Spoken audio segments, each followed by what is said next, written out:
Jaya Radha Madhava Kunja Bihari.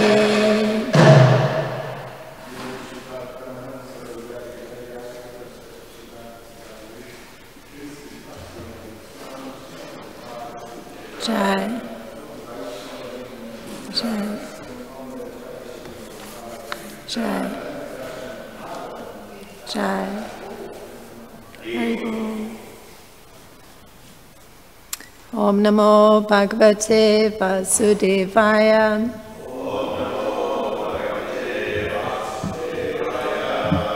Om Namo Bhagavate Vasudevaya. Om Namo Bhagavate Vasudevaya.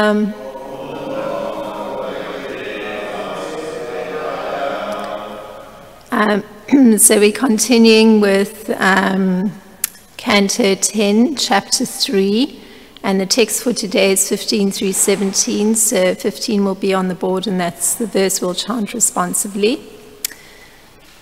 Yate me vrikrita bhavas tatate vrikritai saham Nana Vidya Pritak Bhutam Viryam Janayantihi Yate me Vikrita Bhavas Tatate Vrikritai Saham Nana Vidya Pritak Bhutam Viryajam Janasyantihi Yate me Vrikrita Bhavas Tatate Vrikritai Saha Nana Virya Pritak Bhutam Virajam Janayantihi. Please chant. Te me vikrita bhavas tatate vikritai saha Nana vidya pritak bhutam Virajam Janayantihi Yate me vikrita bhavas Tatate vikritai saha Nana vidya pritak bhutam Virajam Janayantihi.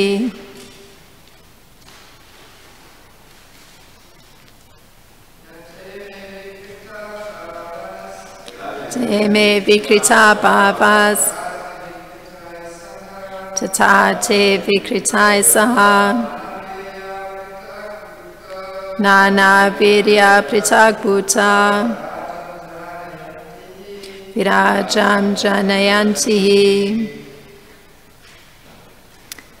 Okay. So I'll just continue with 15 through 17, the Sanskrit, and then we can do the word for word. Sanipatya samutpatya drishyanti nugata iva prageva vidyamayantvan nateshamiha sambhavaham evam bhavam buddhi anumeya lakshanar grinayar gupai sanapitat gunagraham anavritavat pair antaram nate sarvasya sarvatma atmavastunaham. So the word for text 15, yata, as, ime, these material creations, made of material energy, avrikitaha, actually not disintegrated, Bhavaha, with such a conception. Tata, similarly. Te, they. Vikritai saha, association with these different elements, coming from the total material energy. Nana virya, every element is full of different energies. Pritak, separated.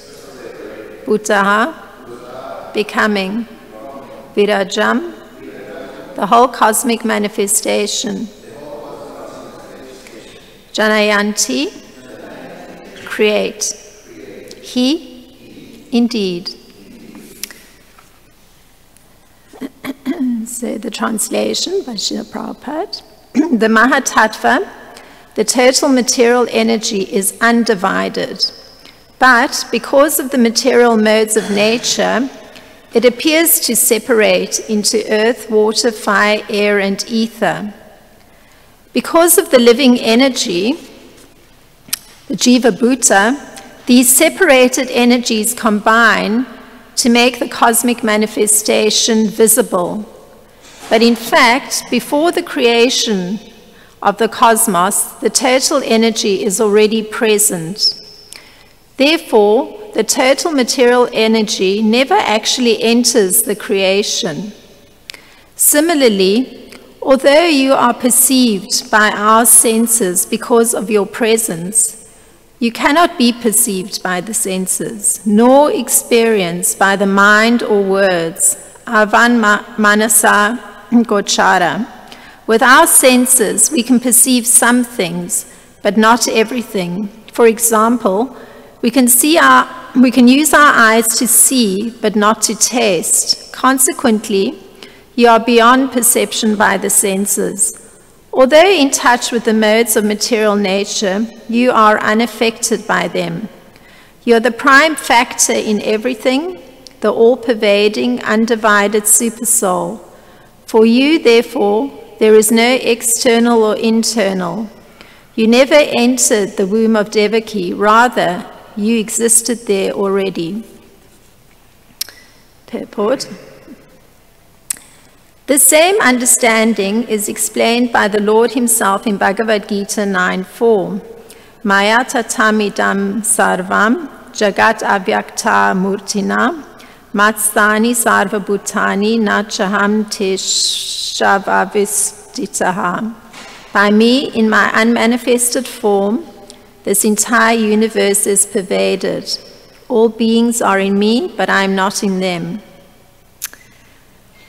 The Supreme Personality of Godhead is not perceivable through the gross material senses.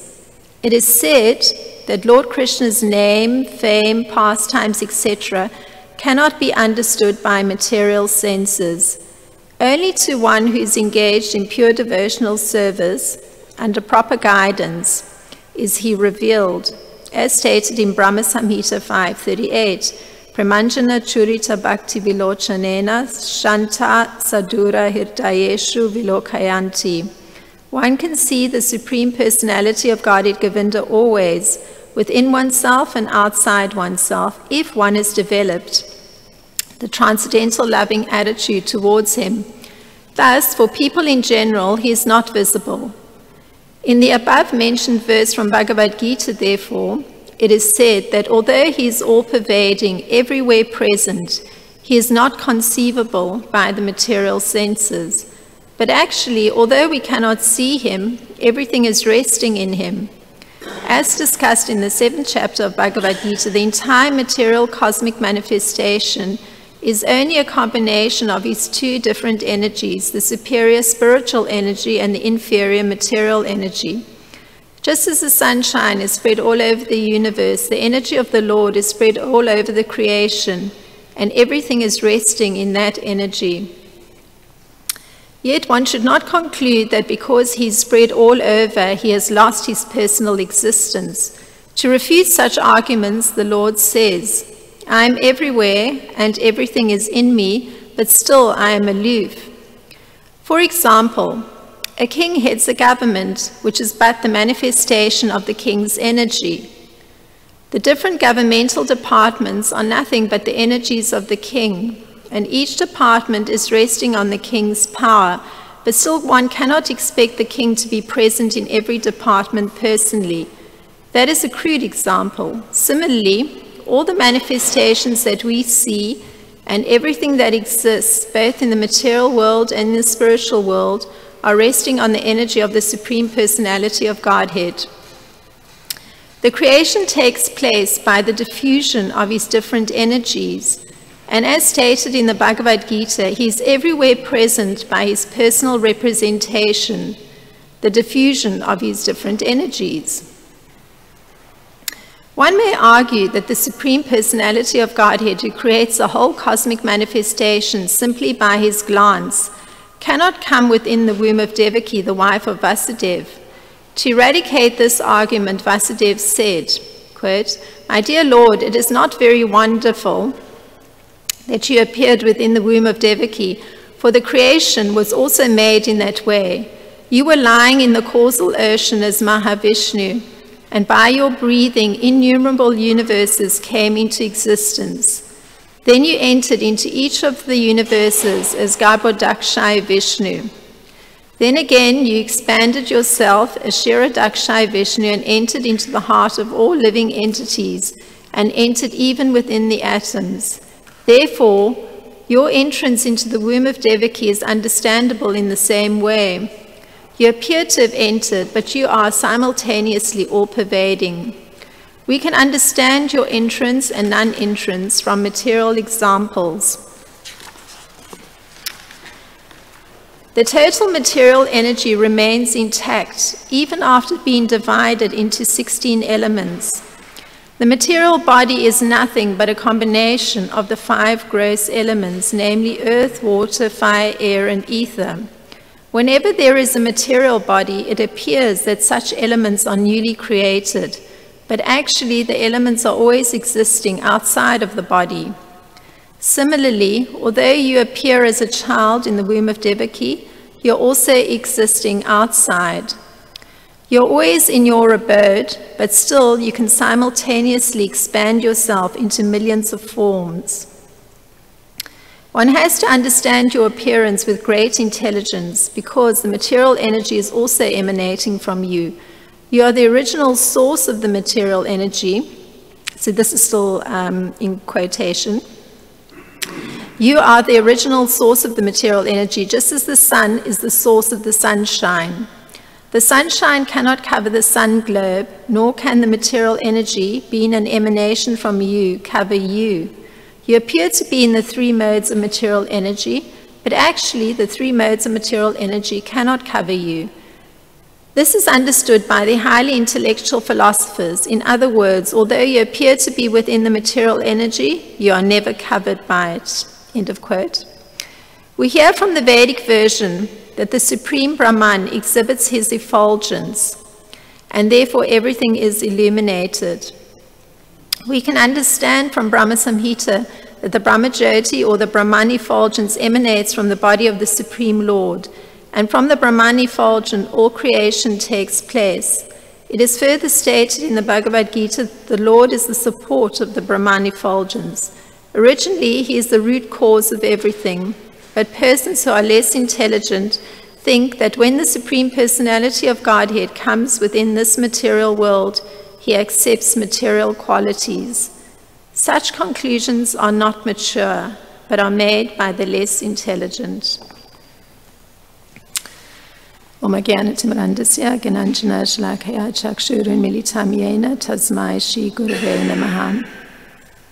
Om Vishnu Padaya Krishna Prasthaya Bhutale Srimad Paraswami Iti Namine Namo Vishnu Padaya Krishna Prasthaya Bhutale Srimad Bhaktivedanta Swami Iti Namine Namaste Saraswati Devi Gauravani Pracharine Nirvishesha Sunyavadi Pashtacha Deshatarine Jai Shri Krishna Chaitanya Prabhu Nityananda Shri Advaita Gadadhar Shri Asadi Gaura Bhakta Vrinda Hare Krishna, Krishna Krishna, Hare Hare, Hare Rama, Rama Rama, Hare Hare. Vanchakalpatarubhyascha Kripasindubhyascha Patitanam Pavanebhyo Vaishnebhyo Namo Namaha.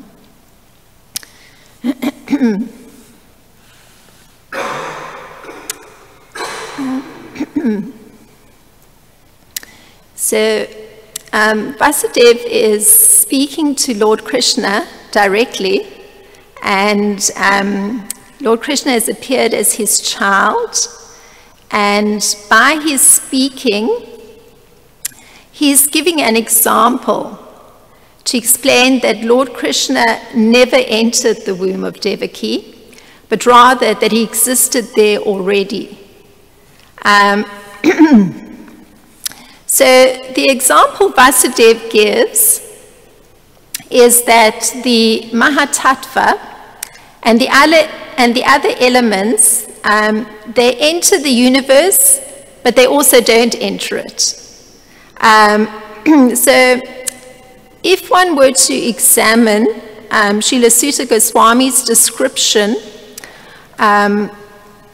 of the features of the Supreme Lord, who expands himself as the triple Purusha, incarnations of Mahavishnu, Garbhodakshai Vishnu, and Kshirodakshai Vishnu, we get an explanation. So this is Srila Sutta Goswami speaking. In the beginning of the creation, the Lord first expanded himself in the universal form of the Purusha incarnation and manifested all the ingredients for the material creation. The quote carries on, but I'm particularly focusing on that. The rest of the quote is, and thus at first there was the creation of the 16 principles of material action. This was for the purpose of creating the material universe. So that's from Srimad-Bhagavatam in the first canto, in the second chapter, in the first verse. So this expansion of the first of the three Purushas, Purusha features of the Lord in the material creation, and this form, known as Kshirodakshai Vishnu, is the first of the three Vishnu incarnations. And in fact, it's from the skin holes of Kshirodakshai Vishnu that the innumerable universes are brought into being. So this creation that is set into motion is such that the Mahatattva is set loose. So the Mahatattva refers to all the ingredients of the material world that's going to be manifesting itself, and this even includes the conditioned souls. So this Mahatattva is divided into 16 parts. So there's the 5 gross material elements, there's 11 working instruments or senses. And Krishna himself, he calls these his separated material energies. So those are earth, water, fire, air, ether, mind, intelligence, and false ego. And he says, altogether these 8 constitute my separated material energies. That verse is, and Srila Prabhupada referenced that in the 7th chapter of Bhagavad Gita, there was a discussion on this. So this particular verse touches on it. It's 7.4. Burapo nalo vayu kam mano buddhir evacha ahankara itiyame bina prakrit astadha. So this original undifferentiated form of the total material energy from which the material world is manifest is said by Srila Prabhupada to actually assemble itself in a corner of the unlimited spiritual sky. So it's within these ingredients that haven't yet taken on specialized differences of the material that's going to come into being that the universes are produced collectively by Kshirodakshai Vishnu. So the explanation for why it is that this undifferentiated total material energy or the material creation made of material energy, is said to enter the universe is that the creation is set forth by Mahavishnu. So it's not an actual fact that the Mahatattva enters the universe, for it's already present and is merely assembled. Or as Vasudeva puts it in this verse, therefore the total material energy never actually enters the creation. So it's, it has to do with the ideas one is holding, and this is just to put into perspective that particularly what Vasudeva is looking at here, that the total material energy never actually enters the creation. It all has to do with Mahavishnu taking charge and letting it loose and assembling things. So in Vasudeva's simile, in the same way that the total material energy never actually enters the creation because it is present before the actual creation, so too Krishna appears to enter the womb of Devaki. He's not entered the womb. There's a statement by Srila Sutta Goswami on this topic too, of the creation of the universes, that I'm making a connection with. And this is Srila Sutta Goswami. It is believed that all the planetary systems are situated on the extensive body of the Purusha, but he has nothing to do with the created material ingredients. His body is eternally in spiritual existence, par excellence. So this kind of connects that the whole material manifestation has been assembled in the spiritual sky. It's been,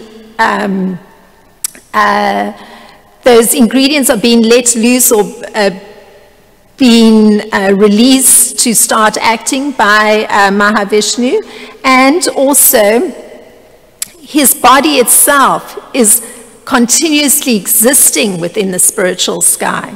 So that's from Srimad-Bhagavatam 133. So the Lord is extending his potency in the form of the Mahatattva, which includes all the material ingredients. So the reason that this statement by Srila Sutta Goswami applies is that the extension of the power of the Lord and the Lord himself, the person, are not different. So even though the power of the Lord and he himself, they're one and the same, in one sense, at the same time, the Mahatattva, or the total material ingredients, including the conditioned souls, are also part of him. And they're not different from the Lord. So this eternal form of the Lord, it exists prior to the creation of the Mahatattva. And in addition, the eternal form of the Lord is spiritual or transcendental to the modes of material nature. So the explanation by Srila Prabhupada is that the same transcendental form of the Lord is plainly shown by his internal power, because he has that capacity to develop transcendental forms. So this means that due to his internal power, this capacity to develop, the formation of incarnations are always of the same transcendental quality, because it's coming from the transcendental being. And it doesn't have any touch of the Mahatattva. So this is borne out by Srila Sutta Goswami, because again he says, this is him, this form, the second manifestation of the Purusha, is the source and indestructible seed of multifarious incarnations within the universe. From the particles and portions of this form, different living entities like demigods, men, and others are established. So again, even the incarnations are coming from that original transcendental form, the second manifestation of the Purusha. And that manifestation of the Purusha is allowing for even the demigods, persons, to actually become established in their forms. So the reason given by Srila Vishwanath Chakravarti Thakur is that the Lord, although he's perceived, is that he doesn't accept the qualities of matter.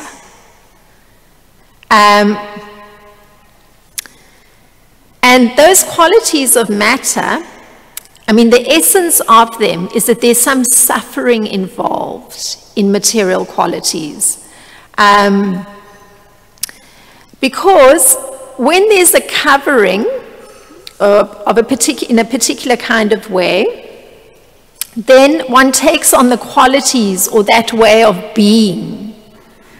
So there's some suffering with taking on that way of being, because then one is beginning to identify with that way of being and is forgetting that connection with the original source. So the material dwelling place of the living being, meaning that form, that material form that then comes to be taken on, it's obtained by the various activities that have been performed and the resultant actions. So a person comes to live within these conditions, and hence he's identifying with that body that's resulted from those previous actions and activities, yeah. And then he's living within the conditions that include the suffering and the distress. So in fact, the three modes of material nature are under the control of Lord Krishna, and as soon as the living being becomes aloof from the activities of the body, then he becomes free from the resultant actions. And this becomes so because Lord Krishna, he's able to be understood by the intelligence. So the intelligence can assist one to get that becoming free from those resultant actions from previous activities, or the effects of the resultant actions. So the fact that the Lord is full of bliss is what allows him to not accept the qualities of matter, which brings about suffering. So he's in spiritual bliss, can't be touched by different ways of being and the qualities that develop from identifying with those ways of being, which is the case with the conditioned souls that come to emerge when Mahavishnu begins to release them. Now, Krishna explains this. Know that all states, this is Krishna talking, know that all states of being, be they of goodness, passion, or ignorance, are manifested by my energy. I am in one sense everything, but I am independent. I am not under the control of material nature, for they, on the contrary, are within me. So it's a direct statement from Lord Krishna, and that's from Bhagavad Gita 7:12. So Krishna isn't subject to material nature, although these ways of being are emanating from him. Meaning being in goodness or being in passion or being in ignorance. So this is Krishna's special characteristic. And this is opposed, of course, to living beings who, when they're exposed to objects of touch or sound externally, they come to experience internal expressions of grief. So that's the difficulty with conditioned souls. And they come to form concepts or beliefs that are not in accord with the facts. So finally, Vasudev's understanding hinges on his having transcendental knowledge or realized spiritual knowledge. So it's through work performed for the Lord and his satisfaction, which gives the performer a purified state of existence, a state that's free from that kind of affection or affinity for material things, because then one comes to have spiritual knowledge, and that's actually what's freeing one from that connection with the material elements. So whatever work is done in this life for the satisfaction of the Lord is called bhakti yoga, or transcendental loving service to the Lord. And what is called knowledge is a concomitant factor. That comes from Srimad-Bhagavatam 1.5.55, and this is Narada Muni speaking. So actually it's hearing and chanting the glories of the Lord, as Vasudeva is doing in his praising Lord Krishna, that's allowing one to simultaneously become enlightened by the grace of Lord Krishna. So I'm going to stop there, because this was as far as I was able to explore this in all its complexity. So if there's some thoughts on this matter.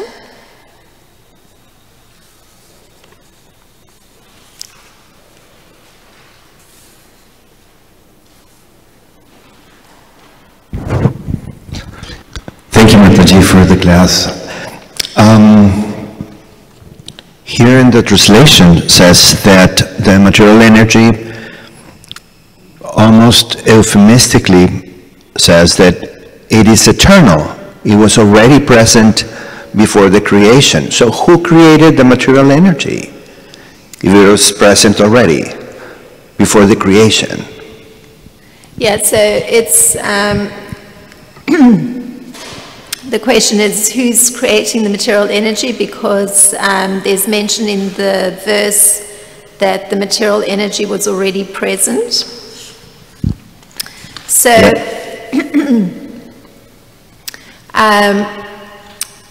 the particular Purusha incarnations of Lord Krishna, they take on that particular role of dealing with the material energy and assembling it. So in fact, it's existing within the form of Mahavishnu.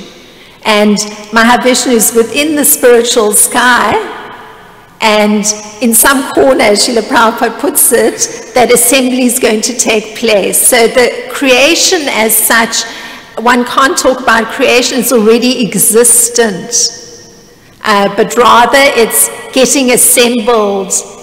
So it's hasn't taken on specialized functions, but then the specialized functions further on down the line start to take place through the different Purusha incarnations, where finally Kshirodakshaya Vishnu is entering into the specialized forms, even into each minute atom.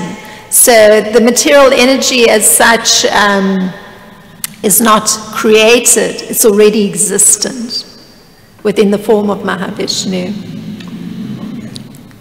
Thank you.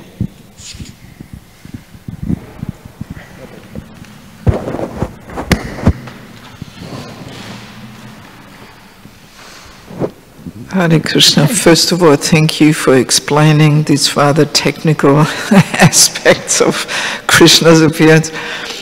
Just one little comment came to my mind where you were explaining how the living entity actually gets on that platform of not being affected by the three modes of material nature and being aloof of that. So there's also that explanation where there's a row of 4 or 5 verses in the Prema Vivata where it is very nicely explained how, you know, as reciprocation of the living entity surrendering and calling out in helplessness to Krishna, he immediately responds and he builds a protective fort around the living entity so that the material energy can't affect him. So you were touching upon the intelligence. Okay, intelligence plays also a role, but ultimately that leads us actually to crying out to Krishna and surrendering deep in the heart, the intelligence brings us to that point, and only then Krishna reveals, and Krishna actually protects. So this is quite amazing. There's also that verse where the three modes of material nature, the ocean of the material world shrinks down to the size of a hoof print of a calf. Right? I'm sure you know that one, which is, very nice illustration of how it becomes so easy to step over a hoof print of a calf. Nobody even notices, filled with water. So this whole ocean of material existence shrinks down to just a little hoof print there. But that is really by the Lord's mercy of just surrendering deep in the heart and helplessly calling out to him, really. So it's quite mysterious how it works, that we also get on that platform of the Lord, like the Lord being not affected. Living entity can actually also get there, so that's quite amazing, I find. Okay. Thank you very much for particularly contrasting this huge material energy, all these 16 elements that first, don't have their specialized functions, then come to have their specialized functions, and then here's finally the body, the human body, and you were highlighting that you'd noticed that that I'd mentioned that intelligence played a role in bringing one to Krishna, and what you were particularly contributing, much to my appreciation, was the fact that actually this, indeed the intelligence brings one to Krishna, but then it's Krishna who's building out the protective force.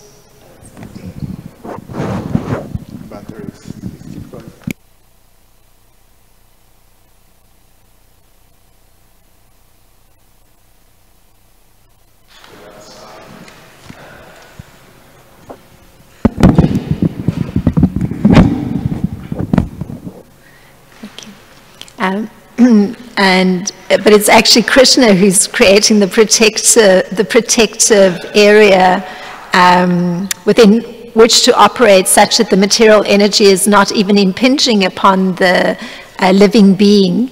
And you very nicely, pointed out the diminution of the effect of the material energy, such that it's literally, as small as the hoof print of a calf in terms of its effect on the living entity. So indeed, the part of that, if I may respond, part of that protection that is coming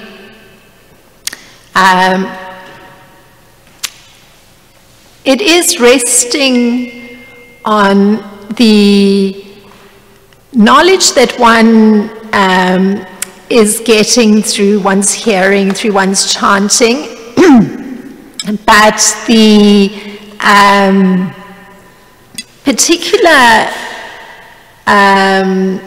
very strong emphasis that at least struck me from reading Vasudev's glorification of Krishna was that actually it's the very glorification that is in some sense giving entrance to Krishna's spiritual energy, which is that protective factor.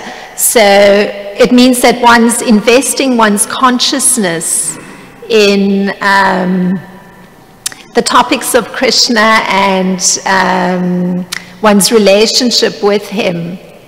So that investment of consciousness I mean, relying a lot on the intelligence initially, and certainly, but the investment of consciousness is attracting Krishna and keeping one within the protection of the spiritual energy. At least that's how I'm understanding. So I'm just responding to your very nice contribution. Thank you very much.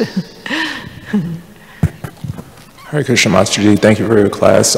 When I read this purport, Prabhupada was mentioning that we could see the Lord by Premanjana Charita Bhakti Vilochanena.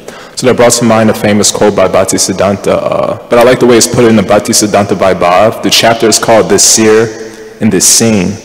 It's a famous quote, but I like how it's put in this biography. It mentions that Bhaktisiddhanta says, we should not think of the Supreme Lord as an object of our vision. Instead, we should meditate on how we can acquire the qualification to become worthy objects of his vision. It's usually quoted, don't try to see God, act in such a way that God wants to see you. So we hear in chapter 6 of the Gita, that if we have the proper mentality, then the Lord wants to see us. This reminds me in chapter 6, verse 30, Krishna says, from one who sees me, everyone sees everything in me. I am never lost, nor is he ever lost to me. So there's one quote that says, we may be at the right place, at the right time, with the right people, but if we have the wrong mentality, then nothing can give us happiness. On the other hand, we may be at the wrong place, at the wrong time, with the wrong people, but if we have the right mentality, then everything can give us happiness. There's a couple examples, and I have a question. The demon Katsavirya Arjuna, he worshipped Daittreya to become powerful. He had beauty, he had wealth, he had strength, he had 10 arms, he could defeat anyone. So when he came to the ashram of Jabna Agni, Lord Parashuram's father, Jabna Agni didn't criticize him or try to attack him. He served him with prasadam. And he became envious. How is this person serving me and my entire army? He found out that he had a Surabhi cow, a Kamadhenu cow that could fulfill anything.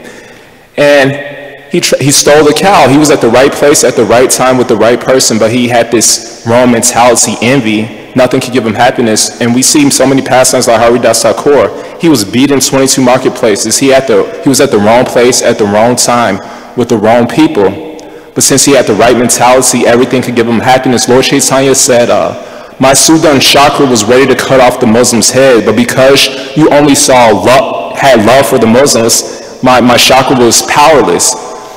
So Katsavirya Arjuna made a mountain out of a molehill, and Haridas Thakur made a molehill out of a mountain. So what are some steps? How do we know in our spiritual life that we're, making mountains out of molehills? Because if in the scriptures they're making mountains out of molehills, what to speak of us in Kali Yuga? So how do we determine whether we're over necessarily exaggerating problems when they're really not that big of a deal, and that causes us to create offenses, then maybe lose our taste in Krishna consciousness? So how is one supposed to, distinguish that?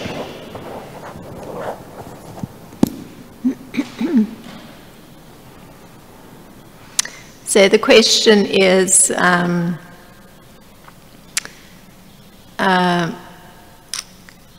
one may be exaggerating difficulties, and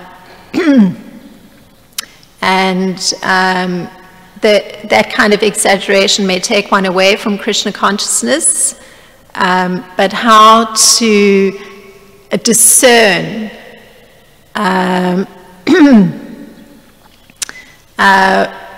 when that is the case and when it isn't the case.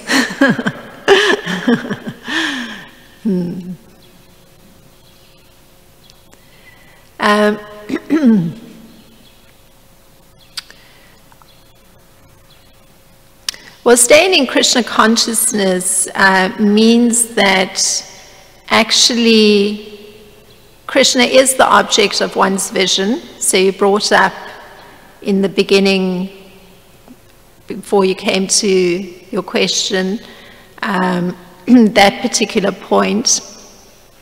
And you were perhaps even saying that rather, it's necessary for Krishna to be able to see us, but actually, in order for Krishna to be able to see us, he does have to be the object of our vision. So, such that we're utilizing those material senses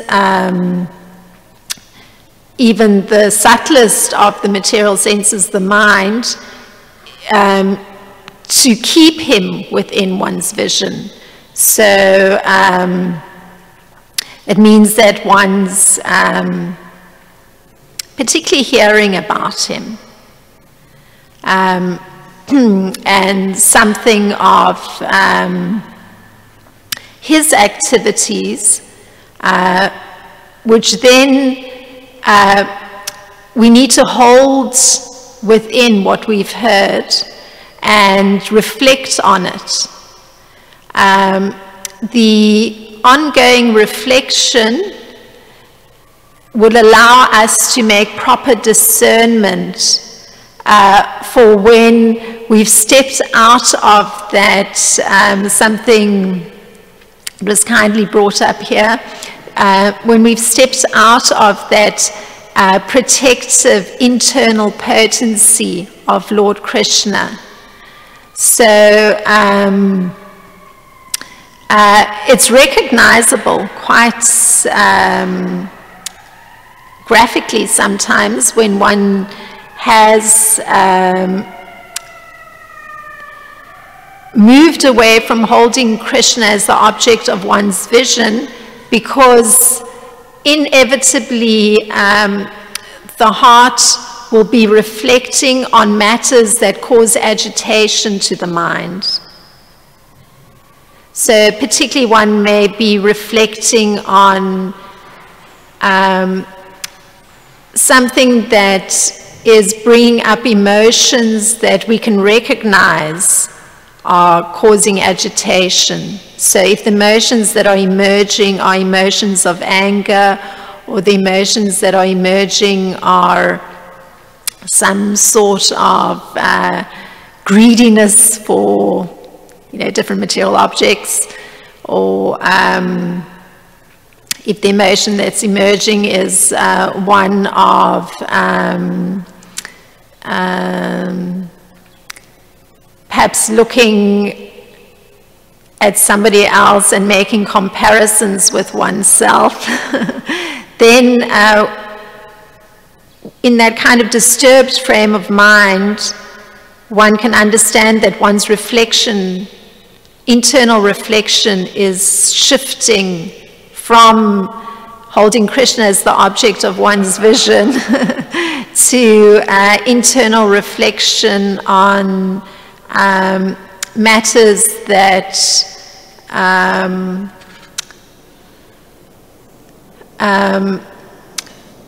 one's giving importance to at the expense of one's Krishna consciousness. So those matters may need attention indeed, but not to the extent that one is sacrificing, particularly the hearing process. So the hearing process would be, I guess, the key factor that would allow for proper discernment for when one's vision is falling away or it's not remaining focused on Krishna, when that hearing decreases or one loses a taste for it, then one knows, I've lost Krishna as the object of my vision. Thank you.